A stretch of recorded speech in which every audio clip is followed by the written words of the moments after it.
Hey, That was awesome. We're live. That was damn, Richard. You want to talk about flashbacks? I feel like I should be running a brush through my hair and asking Dave, what new books are in at the Comic Connection, seeing that opening. Oh man. Well, hey everybody. No kidding. But we're definitely not in the past. Hey everybody, and welcome to this quarantine episode of Underground Video Network's Behind the Counter. I am Mike Boroff, and I did it right. Wait, no. There it is. You did it. There he is. I still haven't gotten this backwards camera. Hey, Yeah. And we have a very special guest with us in the studio. The studio. Oh, remember studios, Richard? I'm in my studio. Hey, joining us today is Frank James Bailey, old friend of the show. How are you, Frank? Not too bad. Not too bad. I've been making YouTube videos, and when you made that opening, I was like, maybe I should show my opening I did for some of my YouTube videos. I do cartoon reviews. I also do some stuff for my kid. Well, we play games on YouTube sometimes. I made a little opening for that, and but I only post a video when I have the time because I've been writing. I've been promoting the latest comic and that kind of stuff. But yeah, I'm also trying to get people to interview me, like you guys, because I'm having a pre-launch or you can pre-order the comic now, but I'm having a launch party at Labor Day weekend. Oh, that's awesome. Well, it's one thing that's really funny, Frank, is that I've gotten to see you more in person than I have Richard here. Yeah. It is interesting. Yeah. I know it's interesting because everybody seems forget. Well, I doubt everybody forgets, but a lot of us are still quote unquote essential.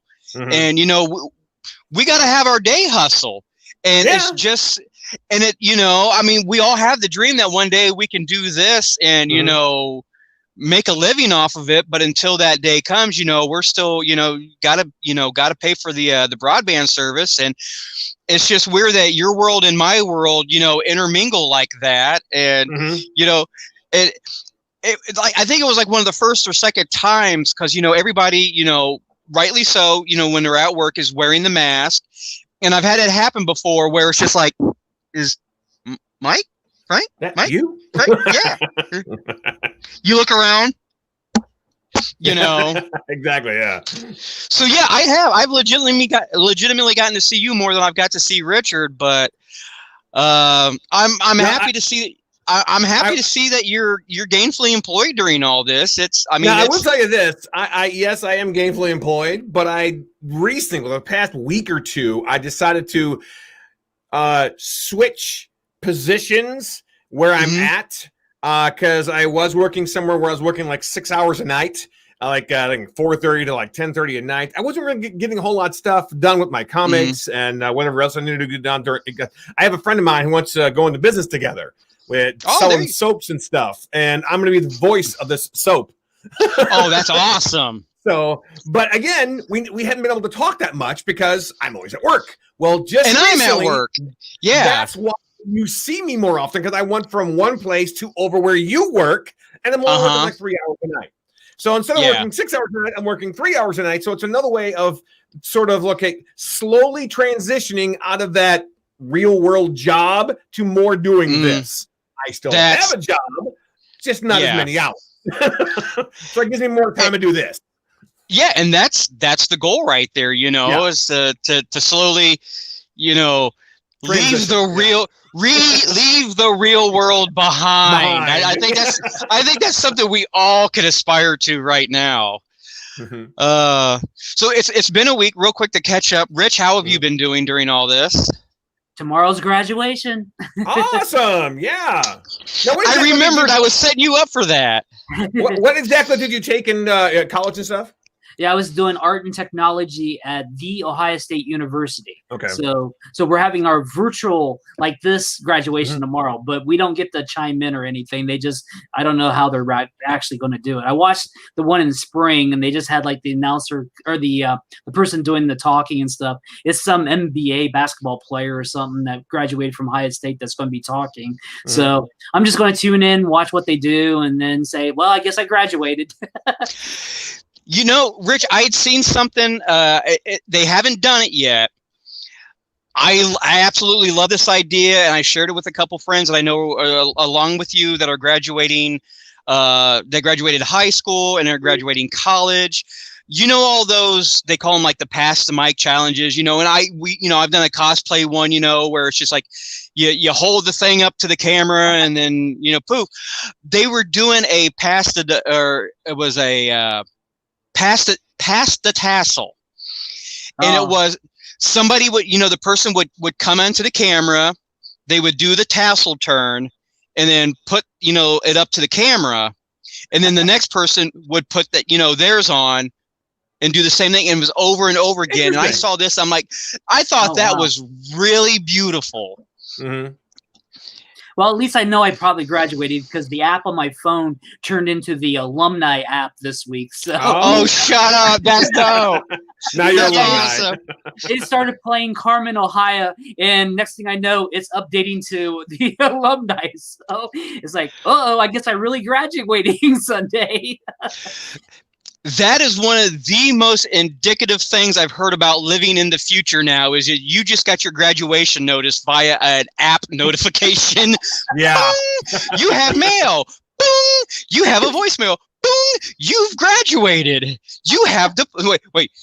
You have diploma. You have diploma. You have graduated. Congratulations. Oh man. There's been a lot going on, especially here in the Ohio area. I want to mention really quick, they did officially announce that the Ohio Renaissance Festival for this year is now officially canceled, which didn't surprise anybody because so many of the vendors, volunteers, and even the performers have canceled. One of my friends, our friend Patrick, who I love being able to say he's my friend now because I've been going to the Renaissance Festival for 20 some years. And one of the shows I never miss, ever have I missed is the Mud Show. And he's been a performer in the Mud Show since day one. And in the last few years, partly thanks to the show and Facebook, me and him have become friends. And a few weeks ago, he made the announcement that the Mud Show was going to be canceling. And I thought it was really funny. Well, it's not funny, but the actual Facebook page for the Mud Show was like the Theater in the Ground Facebook page. When they made the announcement, I didn't know who ran the Facebook page, so I messaged them. And I told him I think it's a really great idea. And me and Patrick are still talking about it. I messaged him this idea I had along the lines of the Pass the Mic, where I called it Missing the Mud 2020, where if you've ever been to the Mud Show, you know there's a very good chance you're going to leave with either a few speckles of mud on you or completely drenched in mud. And I had the idea that people would stand in front of the camera, you know, and do it, you know, maybe dump a bucket of mud on her head or, you know, smear some, you know, like this. I didn't realize that Patrick himself was running the page. And I was like, when I mentioned him, I go, hey, my name's Michael. I'm a friend, blah, blah. And he texted me like right back. He goes, yes, I know who you are. It's me. It's me, Pat. And he loved the idea. And we had a conversation about it. And he's just like, look, me and there's 3 guys in the Mud Show. 2 of them are of our age. Well, actually, I'm 43. Patrick's in his late 40s. Krusty's, I think, pushing 50. The younger guy, Ben, probably like 20s, 30s. But he's like, look, we're too old to mess with this stuff. You know, I know you want to go there. we're in the critical. So we're, you know, and not only does he have that show, is he has his own vendor booth there at the Renaissance Festival. Johnson of the Wood, he makes staffs and canes, and they said no. And then later on, I found out the Swordsman had canceled, and then the Renaissance Festival made a statement, you know, like, we're going to be open, but here's the stipulations. We're only going to let so many people in. You have to buy your tickets in advance. We won't be selling them at the door. And even with all that, even people like me, the diehard fans, were like, dude, no, just just no. You know, there's no way to do it. If you've ever been to the Renaissance Festival, you know there's no way. It came down last week that they officially said, we'll refund any tickets, but for safety's sake, we can't do it. So you know what? That was the one that really, I didn't plan on going this year anyways because of it, but to hear it was official, that was a kick in the knee right there. Well, to me, the big kick in the knee was the Cincinnati Comic Expo, because I've been waiting for a long time to go to that, and they just recently canceled it. I was like, oh man, I was going to debut my third comic at that con. Wow. But you know, it is what it is, and you just got to keep moving forward. So what is going to be your new plans? You've got some online stuff, correct? Yeah. Right now I plan on doing a launch party Labor Day weekend, which is like the 4th, 5th, and 6th. That exactly. I'll probably do some videos. Anybody wants to interview me, I'll do videos online there. But you can go to Turkana.com and kind of do a pre-order right now. I've actually gotten quite a few pre-orders, which I'm surprised. Oh, that's great. At. Cool. Yeah, about $200 worth of people buying comics. I'm like, awesome. So I'm doing pretty good, but it's just a pre-launch. So anyway, the pre-orders. Yeah, I also have some prints. Just so you know, all this stuff was generally available in my Kickstarter, but my Kickstarter didn't work out very well. So I thought, you know, I'm still going to do it anyway. We're going to push it all on my website and see what happens in September. You know, because maybe Kickstarter isn't right. Maybe I did it wrong. I want to keep going forward. So, you know, put it on the website for people to order. And I was going to take some to Comic-Cons, you know, and sell prints at Comic-Cons. And I have these special covers. There's only like 50 of these special covers available. Matter of fact, let me try and do a screensaver thing here. Share screen. Make sure I got the right one. Boom, boom. It's gonna pop up there. There you go. Boom. I was like, those two words terrify me. Screen share, because I'm like, delete the browser history. Oh no! I had two screens, so I just gotta make sure and put the screen over where I want to put it. So that's why I'm really careful about the glasses too. She was like, Mike, you just got him a notification. Turn your head to the left, for God's sake. Like, oh. Well, if I click on the store here and I scroll down a little bit, you can, so of course, these are the special covers to first 3 comics. Oh, those are great. Yeah, again, special covers. So there's only 50 of these available. And I've already sold like 1 or 2 of each one of them. So once they're gone, they're gone. But people seem to like this first one here, because that's from the first comic that came out last year. This is to the second comic that came out earlier this year. I only went to one con this year, which was in Cleveland. It was Wizard World in Cleveland. I didn't have this, you know, because it was for the Kickstarter, which of course didn't work out that well. So I'm selling it now. And this is for the third comic. It just came out. Again, special cover, and scroll down. These are the regular covers, by the way. The regular cover of comic 3 looks very similar to the special cover, but it is a little different. It's more defined, you know, more detailed. But here are the prints I was telling you about. This one here, my daughter has in her room. This one here is the one that people seem to like the most, because my artist, Javel, he actually signed that one. Oh, cool. Oh, that's awesome. And he's from India. So he signed it before, and then I just made prints, and then I printed them off. So, and yeah, there's the other covers, but yeah, that's the one people like the most is that one. It does look pretty cool. It's like she's transforming from Turkana to Paige, or Paige to Turkana, and mid transformation. That's exactly. Cool. I like that. Yeah, kind of like Danny Phantom when he used to transform. Yeah, you know. But yeah, that's then of course there's the books when I first started. But yeah, that's the big thing now is I'm trying to. And by the way, I have the books still, but. I'm thinking once the books are gone, I probably won't sell the books anymore, because I'll just do most of the comics, and that's what kind of mostly sells anyway. So yeah, let's go back to that. So let me ask you, because go ahead. Well, I was gonna say you do a lot of, you just mentioned you collaborate with the artists in India. We've noticed that a lot of the creator friends that we have now. the one thing about doing the video calls, like what we're doing right now, for a lot of them, it's like, this is business as usual for us. This is the way we've been doing stuff for a while. Have you noticed since the quarantining and everything, that being able to reach out and there seems to be more artists out there that are like, well, I can't work with people locally anymore.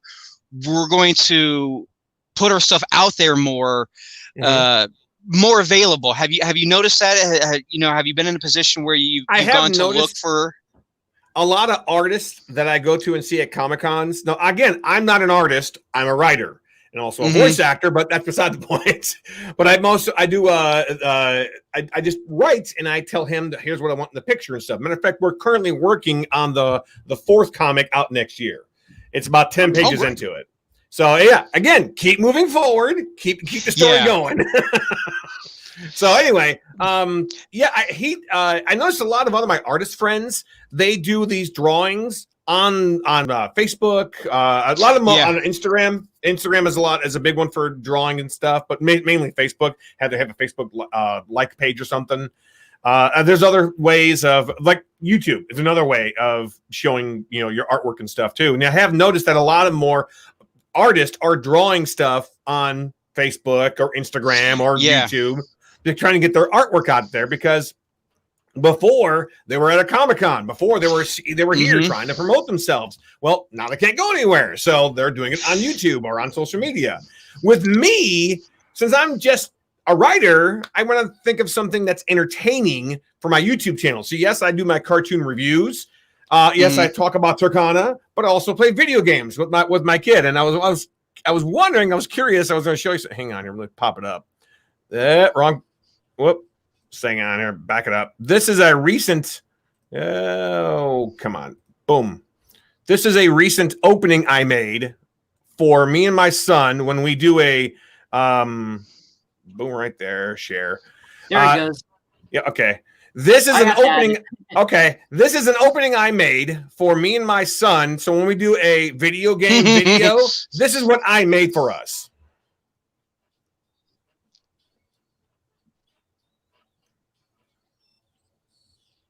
See, it's just that is awesome. I really like that. Cool. Hey, I really like. If you're going to start doing video game play and stuff, look into Twitch. Twitch, yeah, I have a Twitch account, but I've never used it. That's where I've been telling everybody that does gaming. That's where it's at right now. It's not that I want to do gaming. It's just I know a lot of people who like gaming also probably like superheroes. Yes. Also probably like, he's the writer. He's playing games. You know what I mean? So there you go. Yeah, and that's one of the reasons why I do it on. Because the funny thing is, I made about 3 or 4 videos of me playing games. I think it's called Roblox with me and my son. And some people are giving me requests already. Hey, can you play that game? Okay. Sure. I'm not really a gaming channel, but sure. And then, of course, I add some more Turkana videos on there as well, just to kind of show people who Turkana is and what I'm doing, that kind of stuff. So, like, I just recently made a video of all about Turkana. And I'm going to make another one all about Paige, which is the alter ego. I'll make another video all about Brittany, who is her friend who also fights crime. I figured I'd make these little videos on YouTube. This way I can share them anytime I want, and this way people get to know the characters, Oh, cool. Something that might be cool. I'm not 100% invested in it. I don't know a whole lot about it, but those online games like DC Universe, I know there are games like that where you can customize your hero. Interesting. Maybe think about looking into that, seeing if you can get. I'm serious. See if you can make one as close to Turkana as possible. Yeah. That'd be kind of neat to do an online video of Turkana, fighting side by side with Aquaman or Green Arrow, or fighting Lex Luthor. Or and I know the website and put the website on the back of your shoulder. There you go. Yeah. Yeah. Mike knows about that stuff. Yes, I do. Booster Gold guarantee gold, right there. Booster Gold. Hey, speaking of Lex, my wife lectured Lex Luthor. I mentioned it before. Oh, bless her. But yeah. She said, some people look good bald, not me. I shaved my head once back in 2009, and she's like, What'd you do? So apparently I don't look good bald. I didn't have a lot of say in the matter. It wasn't like you or Richard were like, I wonder what I look like. But no, this came from, well, of course, John Cryer. I was told I look like John Cryer since frickin', 16 Candles. But this was a quarantine thing. I got so bored. I took the self-imposed exile, and there's only so many video games. There's so many. People say you could spend that much time on the internet. You really can't. You really do get bored. So I was like going through. I was watching an episode, and I went, might not. I was like, oh my god, and it was like I got done, and you put the towel on. I looked in the mirror, and first it was that little bit of shock, but then it was just like completely. It was just like Lex took over because I'm looking in the mirror. At first I was shocked. I was like, but then I was like, which is, when you mentioned the convention, man, so many people are missing out right now because I've worked on 2 or 3 cosplays in the last year. Nowhere to show them, the Renaissance Festival was another one. I mean, I've been going there for 20 years. I finally, aside from my kilt that I wear, I had a costume to wear. Better luck next year, and the same with the comic book conventions, one right after another. And I'll tell you what, I have friends that live in like Kentucky and in the Virginias. I've seen a couple videos and photos of like some of the smaller cons that still went through with it, and I'm watching the videos and the pictures, and I'm like, no, I don't. That it made me uncomfortable, But I know a few weeks ago, and I forget his name, but the Buckeye Comic Con in Columbus did one. I think that was the one. I think that was it. Yeah, that might have been Sunday show. That's all it was. It's a Sunday show. I think that was it. Yeah. And I didn't get to see it, but people said that there were quite a few people there, especially early in the morning, because people want to go out and do something. Hey, they're open. Let's go. So then again, somebody, I think it was Dirt Manning, actually responded with one of my things. It's like, okay, yeah, you can go to a con, but people are touching your stuff, your books, and whatever else. It's like, what if they have it and leave it on your? You can wash your books every day. Good point. I know from personal experience, you can't. Hand sanitizer does not really come out of a book, because there's been times where me and Richard. No, we know, because there's been times where me and Richard have like. That's why me and Richard we talked about this. We don't. If you've been going to any kind of comic book conventions for the last few years, we've been prepared for this quarantine for a long time, because me and Richard know a lot of other people are the same way. The minute me and Richard get back to the car. Really?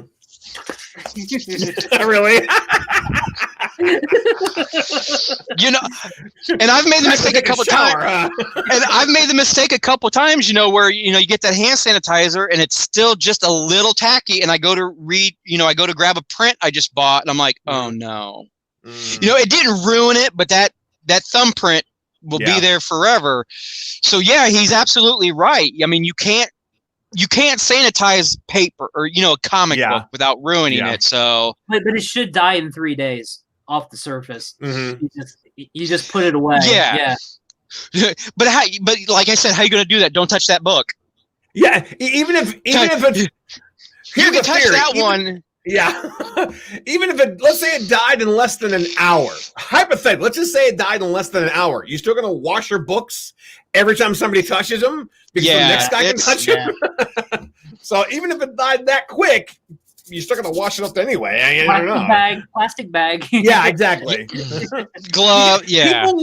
People love to touch and look through it. And it's like, oh wow, I like this. You can't do that if they're like, want to expose it to somebody. So, and that's why I have on my website, I have free samples. If they actually hit one of the covers of the comics, it'll go down for a free sample. So they can go to that's great.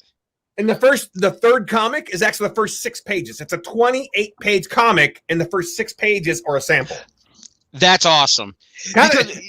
I say in this video that I made already, hey, if I don't hook you by the first 6 pages, I don't know what. Yeah. Well, we've had this conversation with creator friends of ours before too, where even at cons, it seems like the artist always had a little bit of advantage because here's my print. This is what it is. Whereas, you know, like the writers, you know, we've met people down there that are selling novels. You know, we've interviewed, you know, quite a few people that were selling books and novels. It's harder to push a book because you know they can't just look at it and get everything in. You know, there's usually that level of interaction with the writer, and like right now, you know, it's easy to buy prints and everything from artists because you're seeing what you get. Yeah. But it's especially harder with writers and creators because there's only so much you can do in a synopsis. You know, like I could read the back cover of a book, you know, the synopsis and think it's okay. But then when I talk to the I talk to the writer, then it's just like, woo, this is even better than it sounds. So like when the artists are doing their videos and everything, yeah, it's great. Like I said, you see what you see, which is why services like this are great because what you're doing right now, that is awesome because you're like you said, it's a sampling, it's a tasting. You know, like you said, if you don't like the book after 6 pages, that is a fantastic idea right there. Because you know you're because there it is. Okay. I have to okay it, Frank. Go ahead. It's there. Okay. Oh, you have to okay it. Okay, I didn't know. Yeah, there's a button that says okay. Gotcha. Sorry.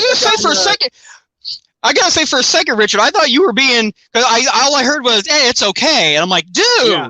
Well, I was. Like it's more than. I'm like, no, you were talking about the link. I'm like, oh my god, like quarantine. Quarantine has broken you, man. It's okay. Don't worry about it. This is the sample page, and I'll just show you real quick. Like this is the second book, the Turkana of the Secret, and if you scroll down, you get to see. In like if you're on the phone or something, you can do the same on your phone too. You just kind of scroll down and kind of see what's going on. I'm not gonna let you read the whole thing. Let's kind of zip through it real quick. But then they pop up there.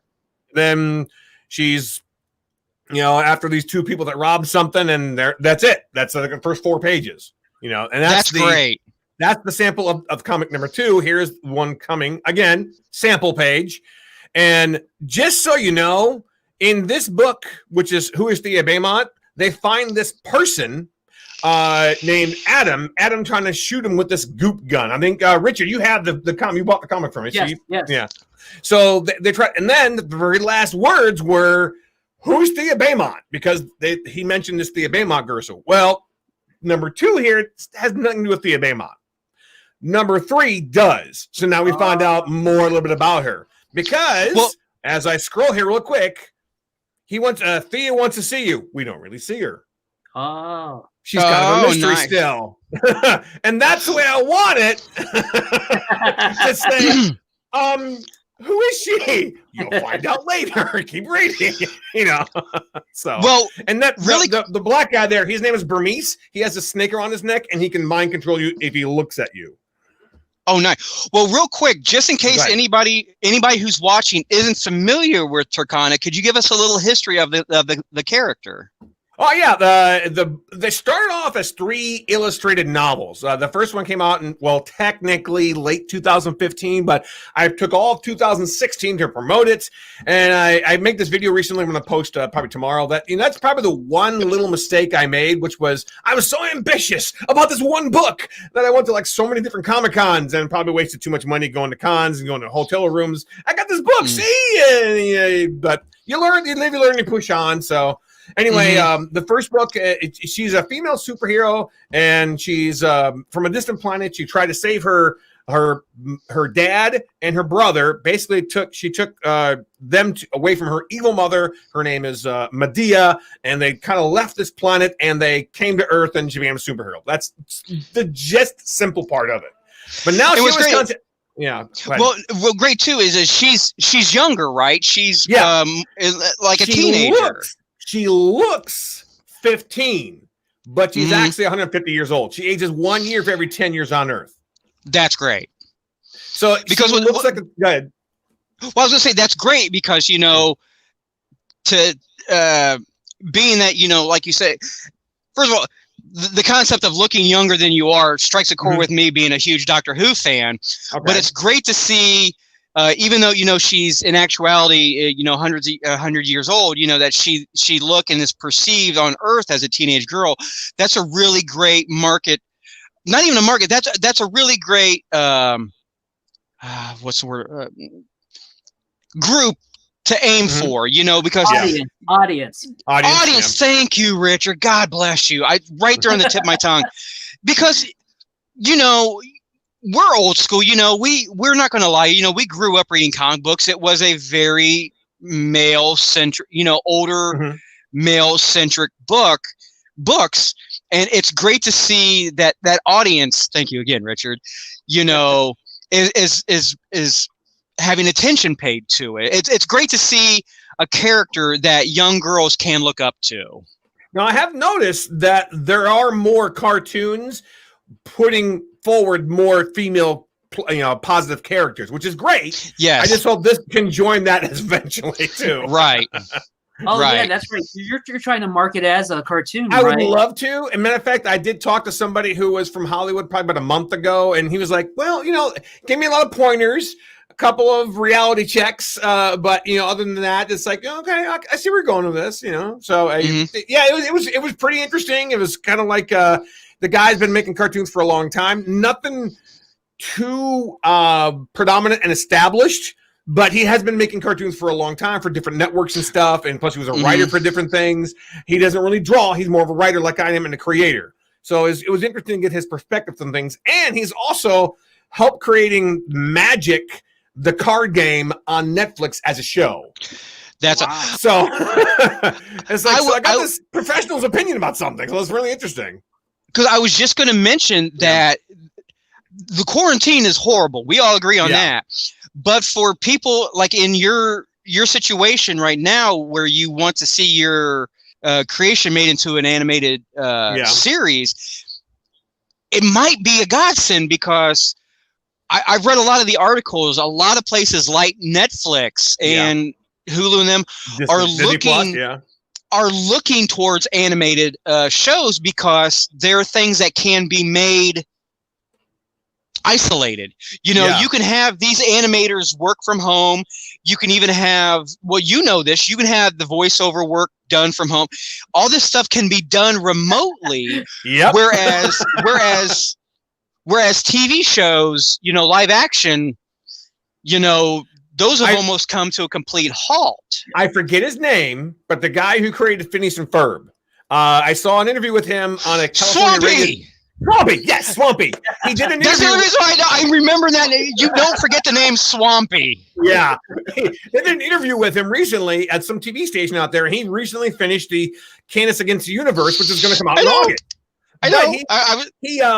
He was starting to make it just before the quarantine started, but this guy interviewing him said, hey, you know, lucky for me, I'm in animation. And the animation is still going. So it's like he's not out of work. He's continue working. Well, yeah, the animators work from home nowadays. Yeah. I mean, voice actors too. On my own computer. You know, as you know, Frank, I could do it myself on my own computer, because Frank did a voiceover for a little piece that I did for my class. So. I mean, here just recently, you know, we're not affiliated with them. I'm just a nerd. I just finished watching the Transformers Siege of Cybertron on Netflix. Okay. It was like 8 episodes, you know, like a half hour.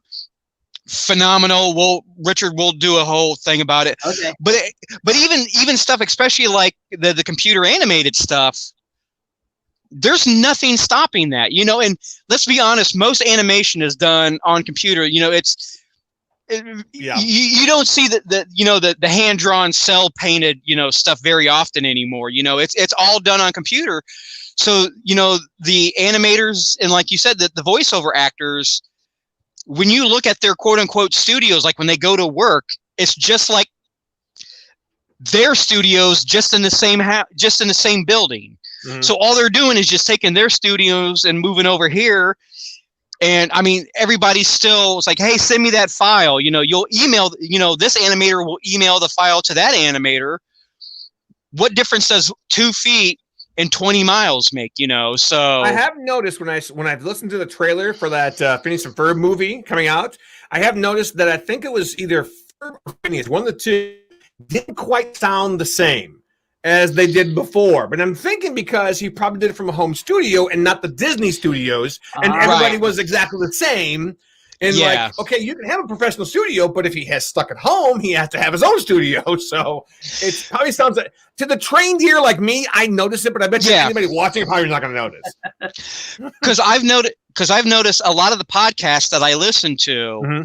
A couple of my favorites, and I should get money for advertising, but one of my favorite podcasts is Michael Rosenbaum, who played Lex Luthor in Smallville.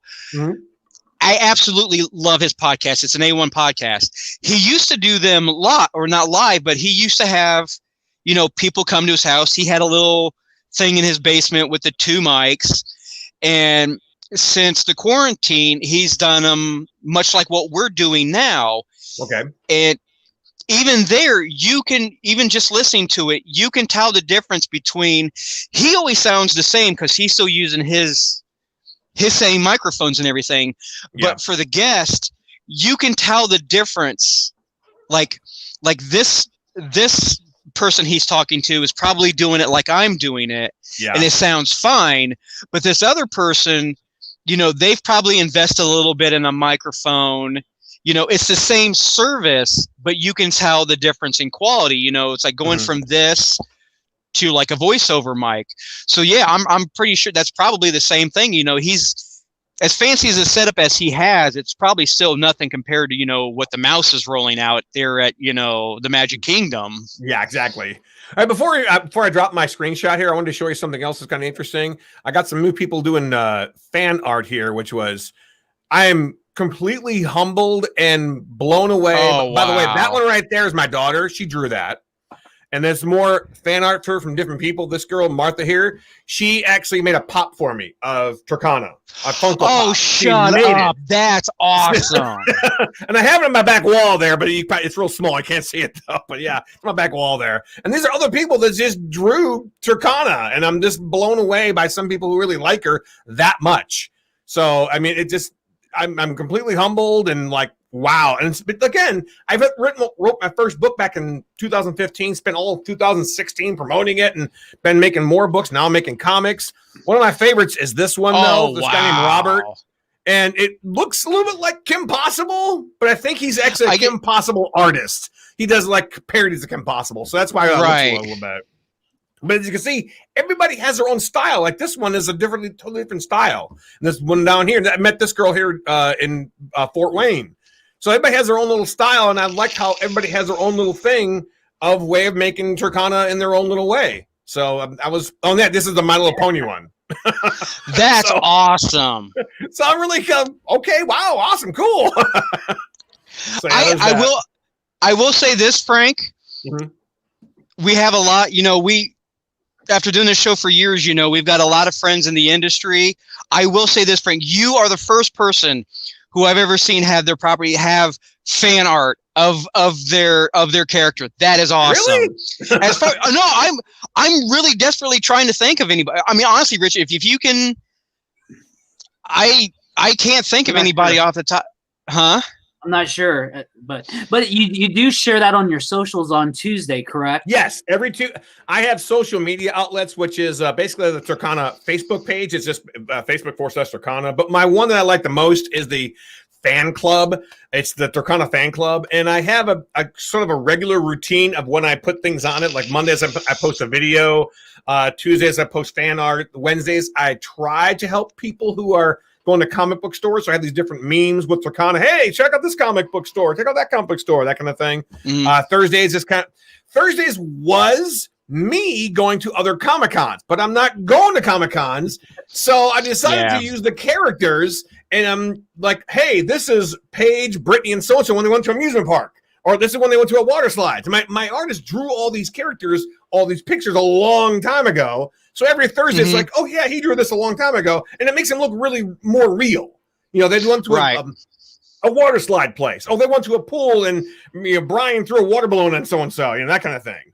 So it makes them look more real. So that's been my Thursdays. And on Fridays, it's kind of like I call it a free read Friday. So people can have like a free sample of something. And on Saturdays, I just kind of put whatever. But it's all the cons have been canceled, so I can't promote the cons on Saturdays anymore. But I'll think of something. Oh yeah. But I try and set a schedule this way people know what's coming.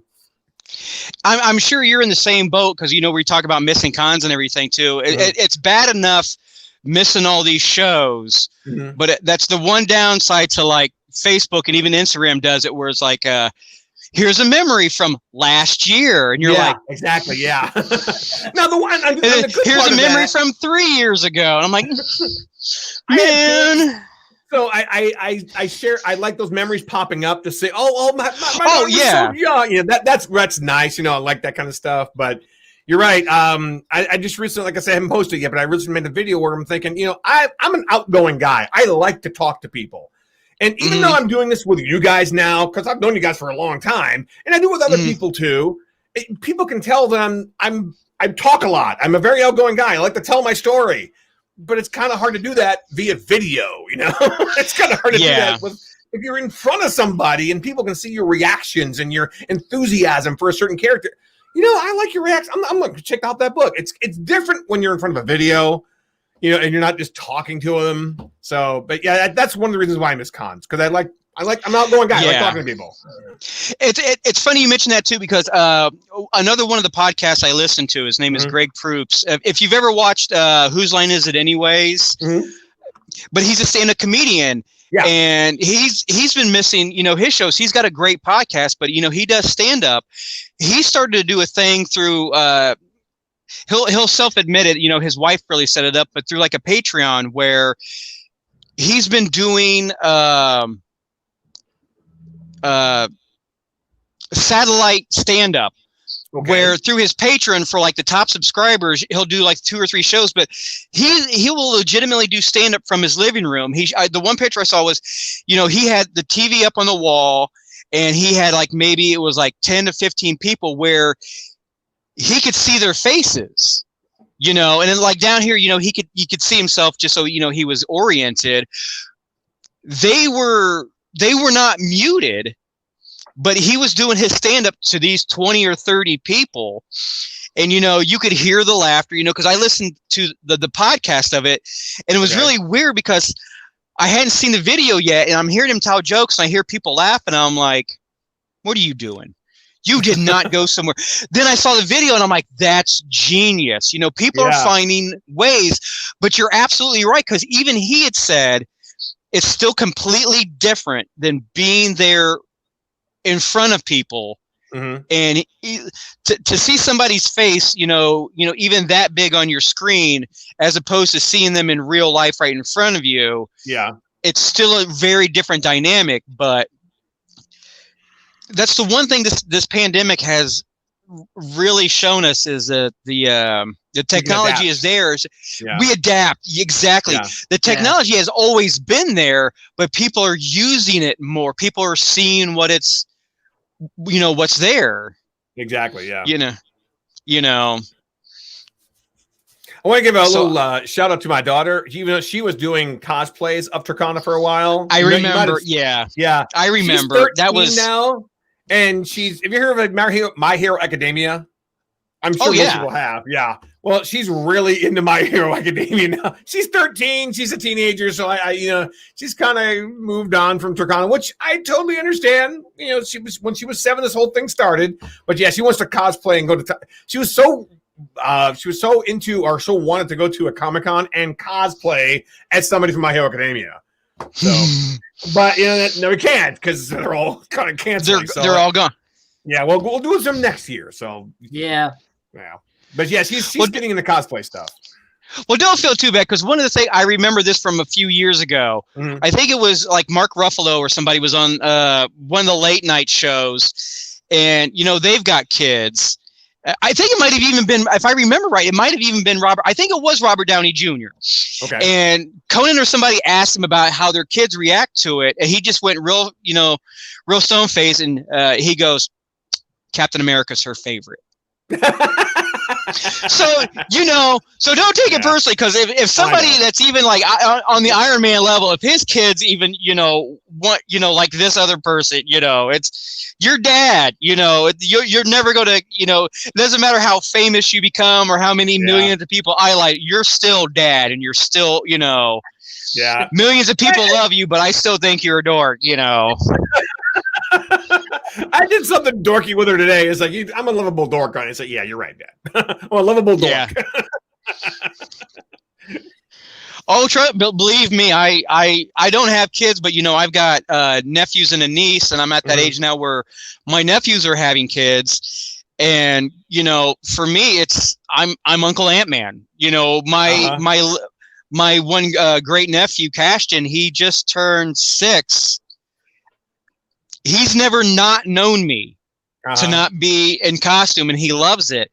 And here recently, because I'm bald headed, I just got introduced a few months ago when they released Avatar on Netflix. I missed the first run of it. I never understood why people idolize this show, but after watching it, I fell in love with it. Now I know, and I'm neck deep in it. Well, somebody sent me something later because I hadn't watched the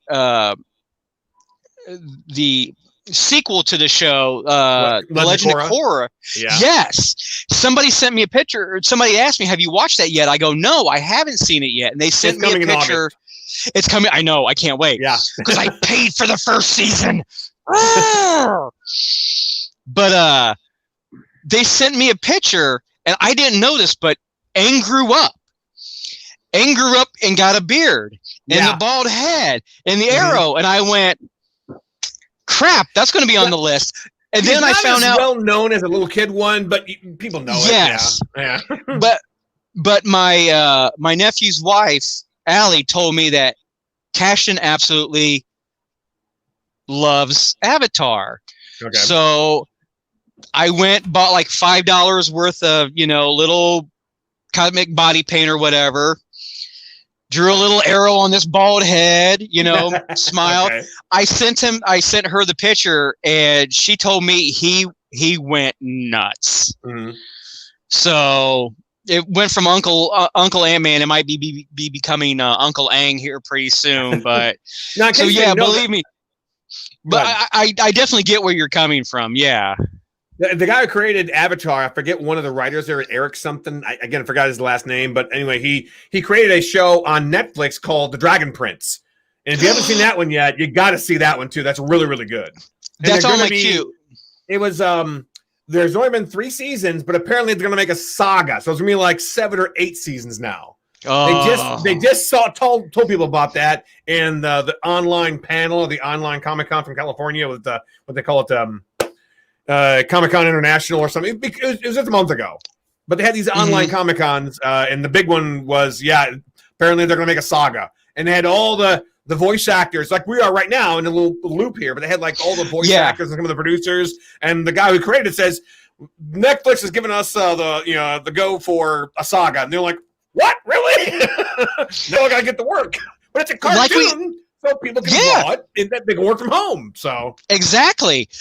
I've noticed too, I've been reading there's been a lot of talk about a lot of older shows that may be making animated shows that may be making a comeback. Like we talked about earlier, the Phineas and Ferb, they're going to do a Phineas and Ferb movie. Transformers just had Siege of Cybertron, and it's going to be I think they're going to do a trilogy. They're going to be doing a run of it, and like you said, the Dragon King, which is on my list. Tiger Prince. Let's see. I just finished Transformers, and I finished the season 2 of the Umbrella Academy first. Oh, that was man. I like the first season better than the second season, but the second season was still good though. I like the first season better. I do too. The thing I really liked about the second season is we know everybody now. Now we can move past. We can move at character development season. I thought the entire concept was brilliant. The idea that all of them arrived in the same point, like in different, like within a year of each other. Yeah. That so like when Five was there for like 5 minutes, while I think like Luther was there for like 3 years. Mm-hmm.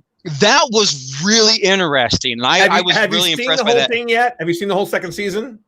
Because I saw this video about Easter eggs on that show, and it's like, I don't believe I missed that. All the little sparrows everywhere. Wow, no way. I've seen this twice. I've never seen those. I'm going back. I saw that video, and it's like I want to go back through and I want to catch them for myself. And that was likely that was one that got shot. That they were able to finish before the quarantine. Yeah. But like we were talking about, the animated stuff, I guarantee you, there's probably there's probably a crap ton. There's probably on the radio. Hi, and welcome to UVN WLIO Radio. Exactly. We're not just right but I guarantee there's probably stuff in the works right now that we don't even know about.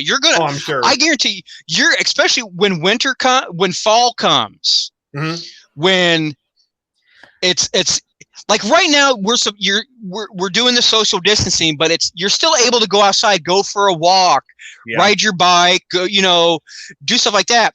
But when fall and winter comes, when it's just like, okay, now we really don't have anything to do, you're going to see all this animated stuff. Well, look at Hulu just announced the Animaniacs. Yeah, I was just going to mention that. Yes. Oh! Yeah. Just announced it a couple days ago, I think, or yesterday, or whatever. But yeah, they're redoing the Animaniacs, and it's be on Hulu. Yeah, I knew that one was coming because I'm like a stalker. I follow Rob Paulson everywhere: Instagram, Facebook, Twitch, his house when he goes to the grocery store. Now, the one thing I'm wondering though is the kind of humor for that show was great when we were growing up and those kind of kid stuff. Now I'm wondering what if that humor will still work on kids today. That's what I'm curious about. I wonder too, because I've had this discussion. As much as I absolutely adore that show, it did not age well because it was very topical for the day. Yeah, and even at the day, they still made like a lot of movie references from the past, like Cary Grant and Jimmy Stewart, or Prince the singer. Yeah, Prince, that one. Exactly. Yeah. People that we were just old enough to get an inkling of. But like when I tried to let my great nephew watch the show, he loved the songs and everything, but there was a lot. Animaniacs was great with the over-the-top humor for adults. Like they would make some, like take the Prince. What kind of Prince? Fingerprints. And she looks at Prince and goes, "Nah." That was a good dirty joke. But there was a lot of timely jokes that they had no concept for. So it's very dated, and I'm wondering, especially with animation being able to be as turned over as quickly. I mean, like look at Family Guy. Something would happen in the media, or I hate to, South Park. Something would happen in the media this week, they would be ripping on it the next week because it's that turn. And I'm wondering if Animaniacs is going to be like that, if they're going to have that kind of quick turnaround, if they're going to be, I know, I'm excited about it. Another one I'd heard, I got into a conversation with is they're toying with the idea of revamping Ren and Stimpy. Okay. That one I'm really skeptical about. I'm really the two articles I read. Was it Noid? Yeah. Yeah, both of the articles I read missed two key words. Billy West. Nowhere in those articles did I read anything. They didn't say one way or the other that he was attached or he wasn't attached. But I'm telling you right now that it's going to be one of those things where if he's not attached, it's not going to go over like at all. They had that same problem. Well, they had that same problem. Scooby-Doo movie didn't work out that well. But of course, it got hit just as the pandemic hit. But I loved it. I loved it. I did too. Yeah. Some people thought it didn't go over well because the original actors weren't attached to it. But I haven't seen it. Is it good stories? Is it fun? I liked it. Okay. I liked it a lot. Yeah. The property like Scooby-Doo is different though because it's so, I don't want to say old, but it's been around so long that there are quite a few voices tied to it. I would have loved to have seen Matthew Lillard do, Scooby's voice, but it wasn't. Frank Welker. He's been Fred since 1960. Oh my God, yes. Now the one that got for like 10, 20 years.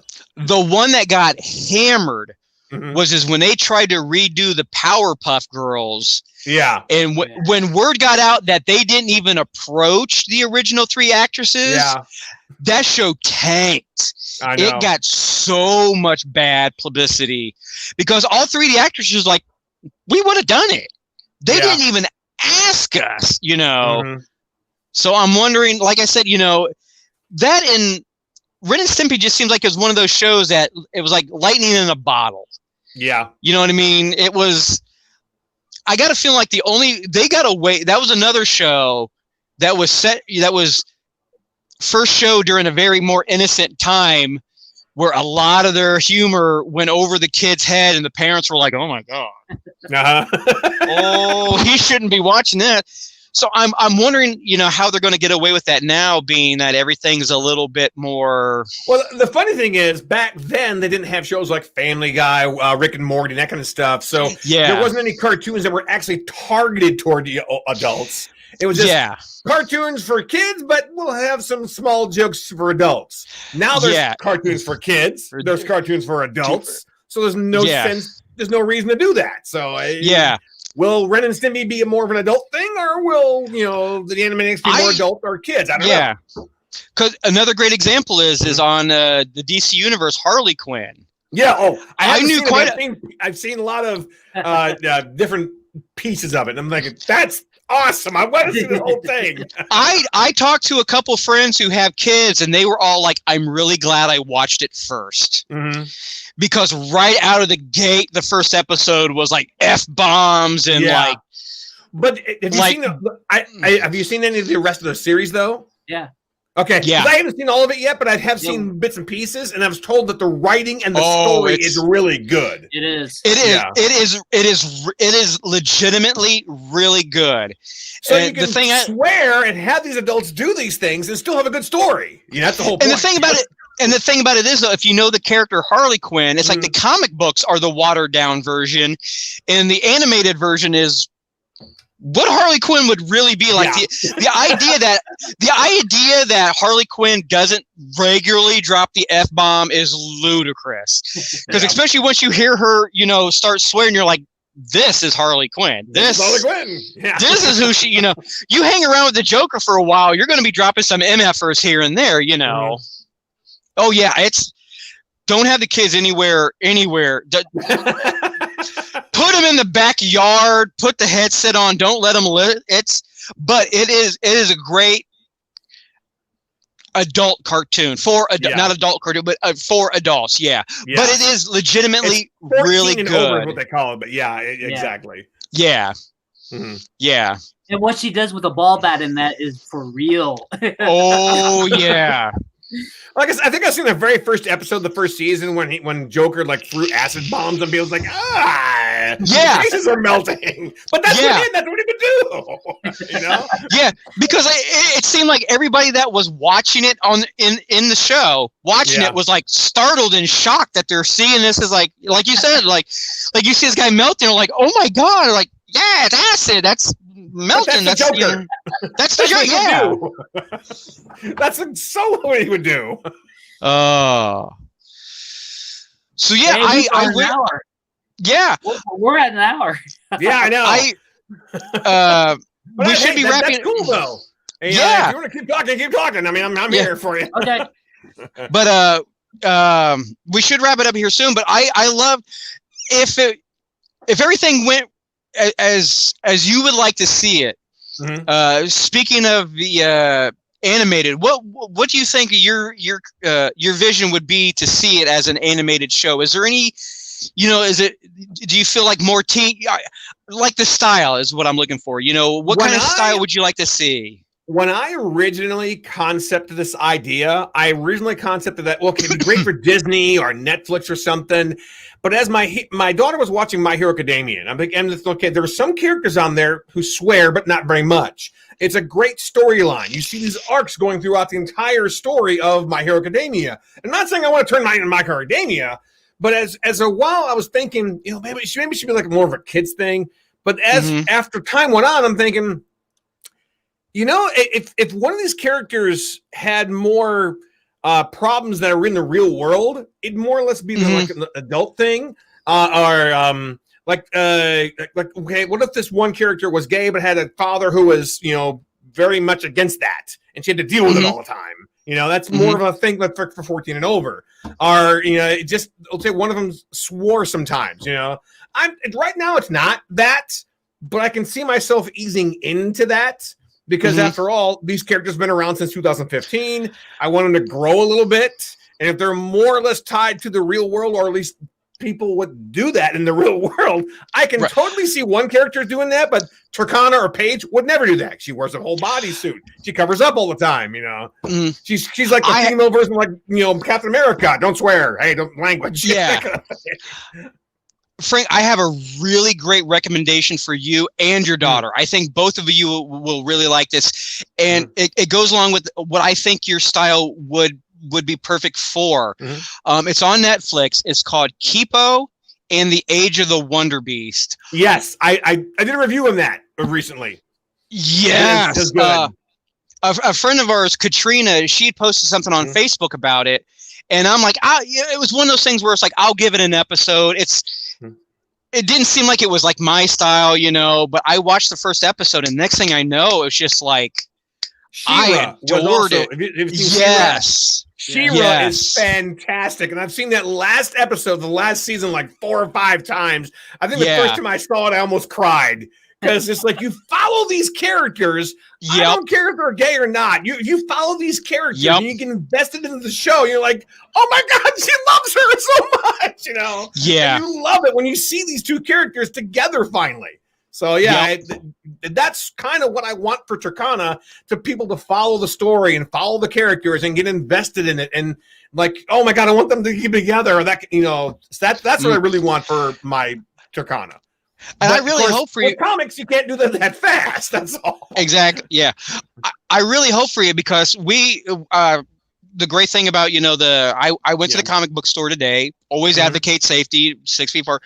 But we happen to be talking about the shows on Netflix where there's a huge vacuum right now, because it seemed like for the last couple years, Netflix has been doing really good with their original stuff, but they were doing a lot. They were showing a lot of stand-up specials. Okay. Because if you think about it, they're easy. They're cheap and easy. Yeah. It's a stage, a camera. That's why you were seeing all these stand-up specials. Well, nobody can shoot a stand-up special right now. Yeah. That's why we're seeing this huge influx of animated shows, because, like you said, I can do this from home.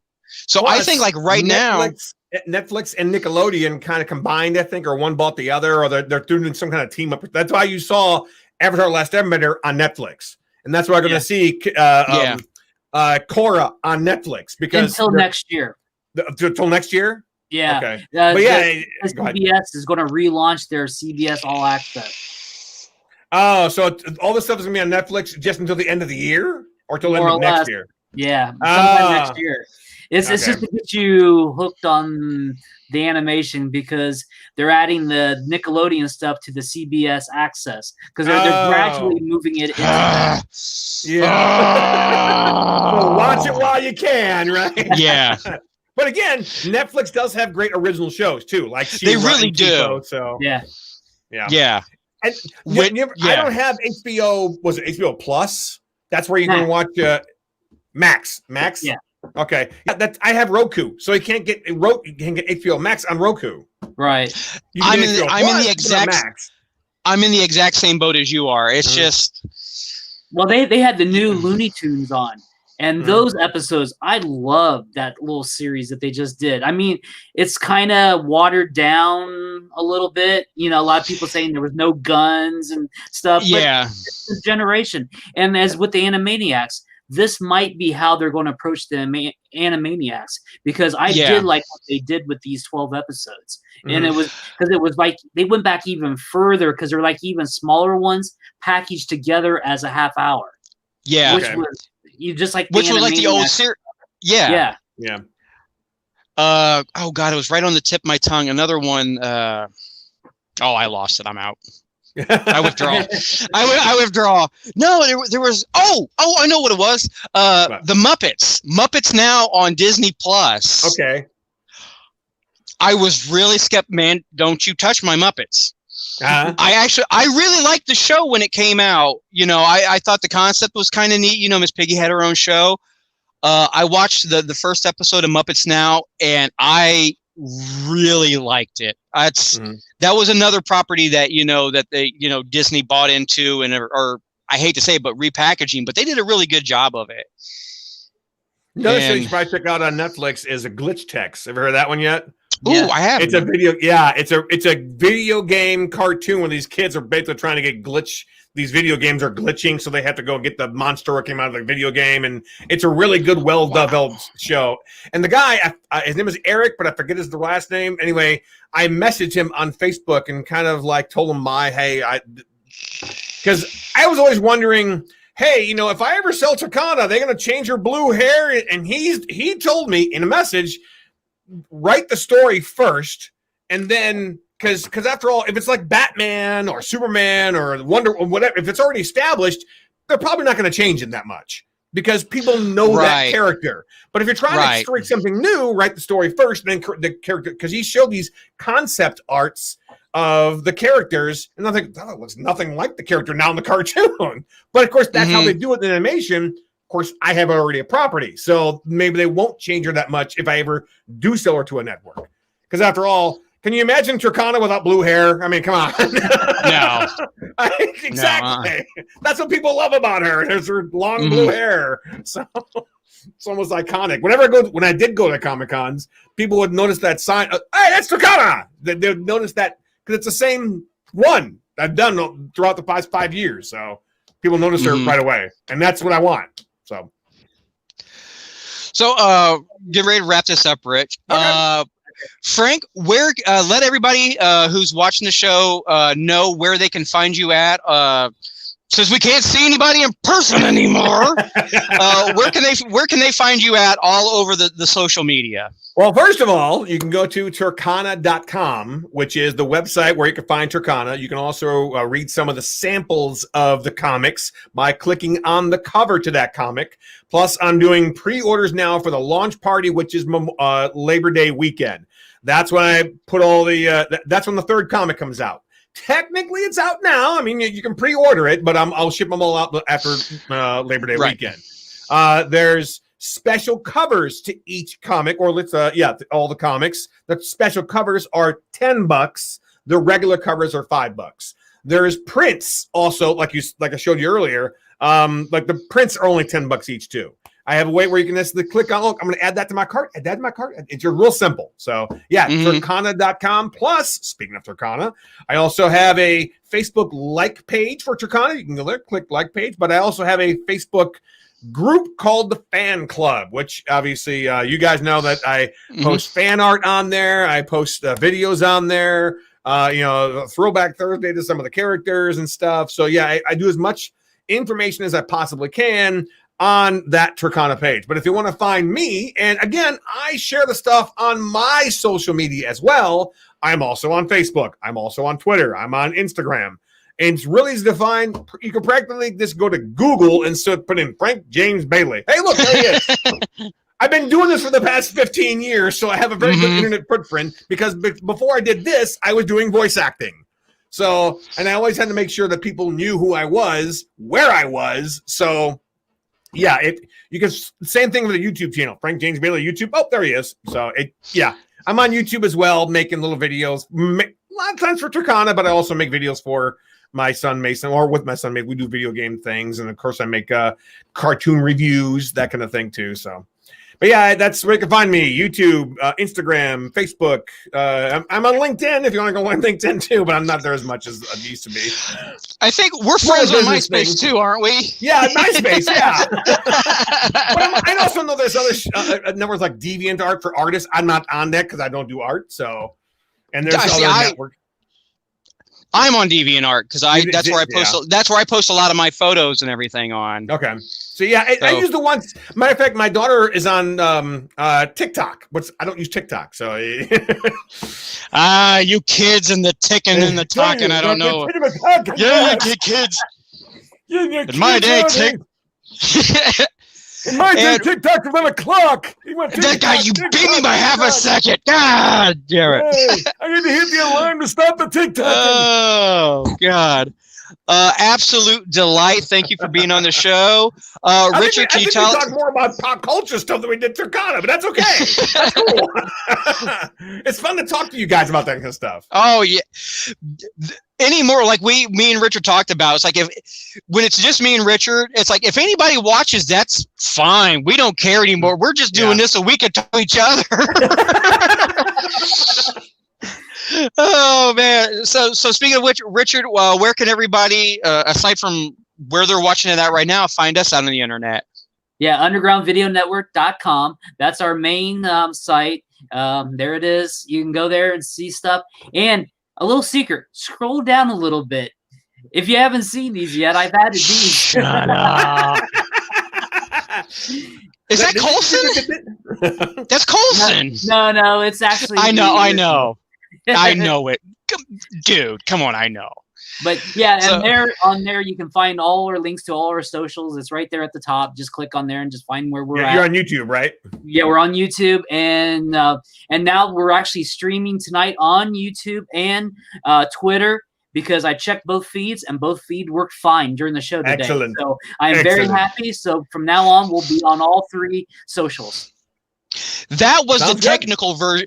That was the technical version of me going, is this on? Is this on? Is it working? Is this working? Hello. So there.